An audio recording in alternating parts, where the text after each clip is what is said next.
అందరికీ నమస్కారం. నెల్లూరు సిటీ 4వ డివిజన్ వైఎస్ఆర్సీపీ ఇన్ఛార్జిని. నా పేరు సందాని.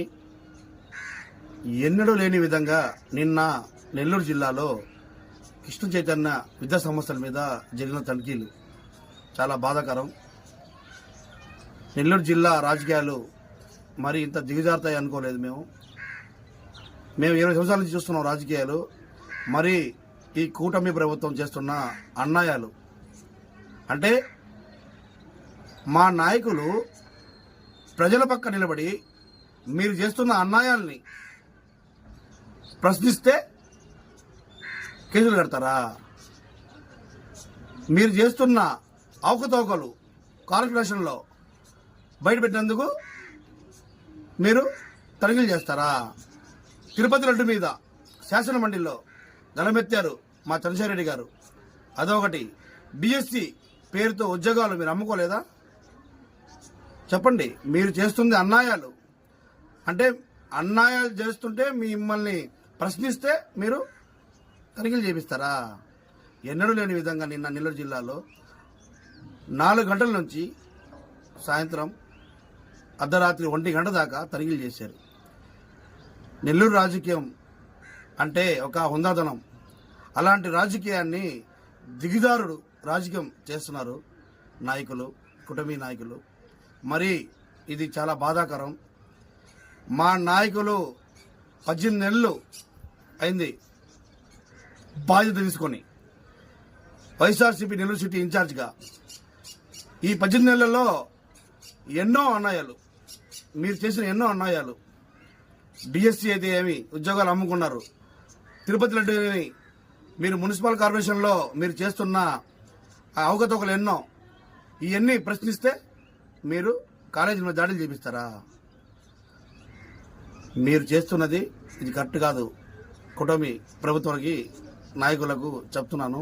ఇది ఈరోజు మీరు ఏం చేస్తున్నారో రేపు మళ్ళీ తిరిగి మీకు అదే వస్తుంది. మీరు అధికారం అయితే మీకు శాశ్వతం కాదు. ఇది గుర్తుపెట్టుకోవాలా.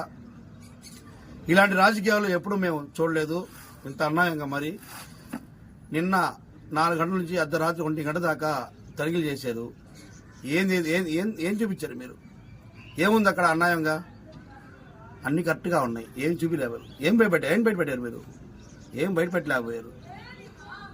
నెల్లూరు జిల్లాలో కృష్ణ చైతన్య విద్యా సంస్థలు అంటే ఒక బ్రాండు. చంద్రశేఖర్ రెడ్డి గారు, పార్వతి చంద్రశేఖర్ రెడ్డి గారు అంటే ఒక బ్రాండు.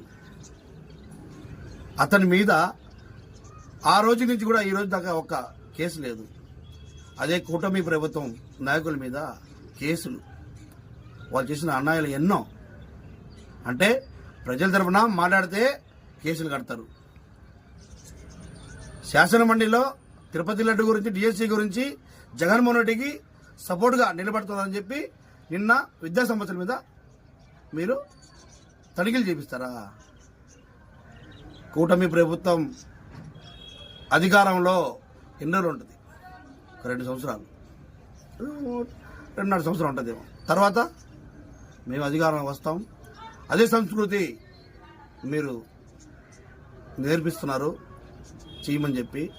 కానీ మా నాయకులు అలాంటి విలువలేని రాజకీయాలు చేయరు. కూటమి నాయకులకి చెప్తున్నా, మీరు ఈరోజు ఏం చేస్తారో రేపు అదే మీకు తిరిగి వస్తుందని చెప్తున్నా. జాగ్రత్త. మీరైతే చేస్తున్నది చాలా అన్యాయం, బాధాకరం. నెల్లూరు జిల్లా మొత్తం చూస్తున్నారు మీరు చేస్తున్న అన్యాయాలని, మీరు చేస్తున్న అవకతవకలు పనుల్ని. రేపు కార్పొరేషన్ ఎలక్షన్లో కూడా మీకు గట్టిగా బుద్ధి చెప్తారు ప్రజలు. ఇదైతే ఖచ్చితంగా నేను చెప్తున్నా.